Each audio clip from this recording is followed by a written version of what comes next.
Hi everyone, I'm going to talk about starting your summer veggies and your summer flowers from seed.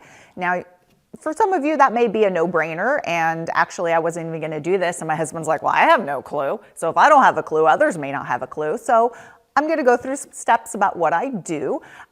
Starting from seeds is a great way because the variety is much greater than you'd find at a nursery. You could get a head start with your vegetables, and it's also usually cheaper because you could get a lot more plants from one packet of seeds than from the nursery. Doesn't mean you have to. I usually intermix, and usually when I'm at the nursery, I end up buying more plants anyway. It's like, oh, I didn't grow that one, so I'm gonna buy that. You can buy your seeds online from various nurseries, of course, seed nurseries. There's Baker Creek, there's the Wild Boar seeds, there's Select Seeds, there's terrestrial seeds. A lot of different places have really good quality seeds.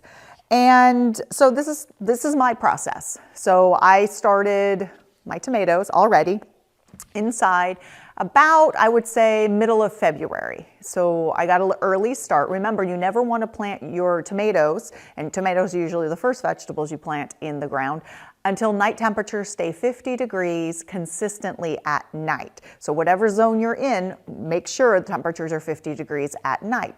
But you could start them inside, obviously, and start hardening them off before you put them in the ground. So this is my process, and my process is for me and not, I've learned in the past that I grow way too many. So I'm always trying to cut it back year to year. So what I find is that, of course, I'm going to start with my seed starting mix, and seed starting mix is pretty much just peat moss and perlite. You always want to make sure that it's a little moist. Once peat moss gets really dry, it's really hard to wet, and you don't want to try wetting it after you've seeded. You want to wet it beforehand in a container, mix it so it's a good consistency. You don't want it to be sopping wet, but you want it to sort of just keep a nice form so you know it's wet enough. So seed starting mix, it's usually labeled seed starting mix. You can make your own with peat moss and perlite, but just easier. Sometimes it does have added fertilizer, so make sure you see that because you don't want to add other fertilizers. If it already has fertilizer, you could burn. Now, what you could use to start your seeds could be anything as long as it has a hole and it's big enough. So I'm going to demonstrate just with these peat pots. These are meant to just sort of be planted in the ground. Of course, they have a hole in them. You could see over here, I've used red Solo cups. And you could also do just community pots, meaning multiple seeds in one larger pot. You could do 6-packs. You could do the big seed flats. That's fine. Whatever you choose to do works. I wanted to just prevent an extra step, so I planted them in a size that I know the root balls would get big enough and I could put them directly in the ground. So I'm passing up a step. If you do the cell packs, you usually then have to pot them up into a 4-inch pot, let them get bigger, and then move them into the ground.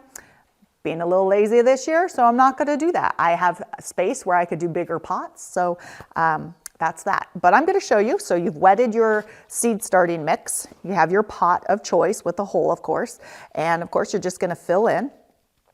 Now you do want to pack this down a bit. You could use another pot to just sort of pack it in. Get an even surface. You don't want the soil to go all the way up because remember, you have to bury the seed. And you also never want to go all the way up too, because when you water, you want that little area for water to go down and not just spill right over. So that's about it. Pack it down. Now I'm going to show you tomato seeds, and pretty much each seed is a different size, and how deep you bury it really is sort of determined by the seed size. So for some seeds like basil seeds, you could pretty much just sprinkle them on the top and that's it. And when you water them in, they're buried enough. Pepper seeds, corn seeds are bigger, so they need to go slightly down below. I'm going to open up my tomato pack and show you. And I got a question the other day about, do I need to disinfect or do I need to do something to break the seed coat? No. With tomatoes, peppers, most summer veggies, no. Like peas, you do want to always soak them overnight. Beans, you could soak them overnight, but for tomatoes, no. These are organic, so they're not coated in sulfur, which you'll see sometimes is pink or even green sometimes. But since I'm going to be lazy and not have to pot this up into a bigger size, I'm going to do 2 or 3 we'll say 2 in this pot. I always do 2, especially if I just want one plant, right? So I'm just going to put them there and there. I might have actually gotten 3 in there, but that's okay. And I'm going to put them back in. Oops. Now I'm going to just take some of my seed starting mix and sprinkle it on top. I don't want to bury it too deep, but then again, this does need to be covered. And I'm going to pack it down. And of course, I'm going to label it. Use mini blinds as a great plant label if you don't have them handy.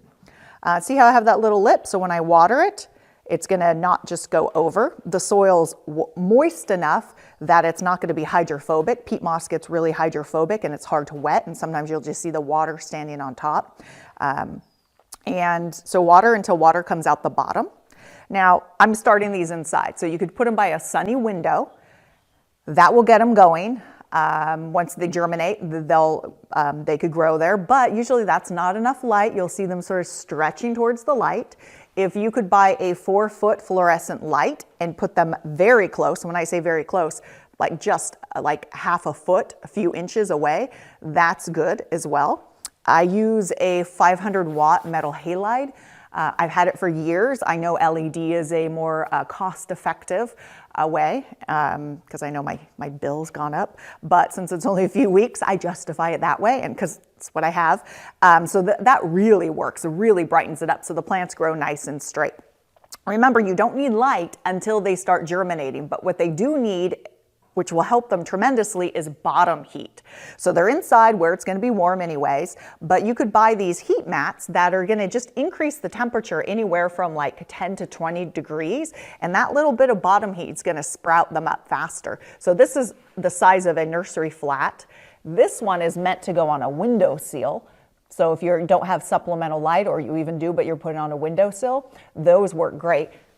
Warning, your cats love them too. So I've had cats knock my pots off because that's like a nice warm bed. They're like, ooh, this is really nice. Once they start sprouting, I do turn the heat off because you don't want them to just get very leggy. And then once they sprout, I go and turn the lights on, and I leave the lights going for about 14 hours a day. If you do notice them growing one way, you could rotate them. And then once you sort of figure out when you could plant them, sort of count back and harden them off. Once they get to a certain size, you can move them outside, and hardening off means you don't want to just go out, take them from inside and plant them in the ground. That's going to send them into shock. What you want to do is move them outside to where they're still a little bit warmer than the ambient air outside, so up against the house. I know people who bring them in at night. If you live in a colder environment, bring them in at night and then move them out during the day. Mine have been up against the house for several weeks, and we have had temperatures that are cooler than I was hoping, but since they're up against the house, they're okay. But they're not going to go in the ground for a couple more weeks because temperatures are still pretty chilly. So you can see this one here is a little floppy. This one's doing great, but these are both the same variety, and I am going to be able to separate the root ball and plant them. This one will be fine because, as you know, with tomatoes, you could bury the stem, so I'm probably going to bury it up to there. I'll show you the beans. I did start beans inside. You could start them in the ground. It's very easy. I'm probably going to do both sets. So I have the green beans. They're very happy. They're ready to go. You can see they got hit by a little bit of frost, a little bit of discoloration. That's okay. They're bouncing back. Here is a community pot of zinnias, which are great summer flowers. I just took one pot, put a whole bunch of seeds in, and I'm hardening them off, and I'll just dig them out and divide the roots. So these plants don't care if their roots are really sort of disturbed. Of course, if they're in their individual pots, it might be a little bit nicer, but like I said, I'm just dealing with what I have here. And I've tried a whole bunch of different ways.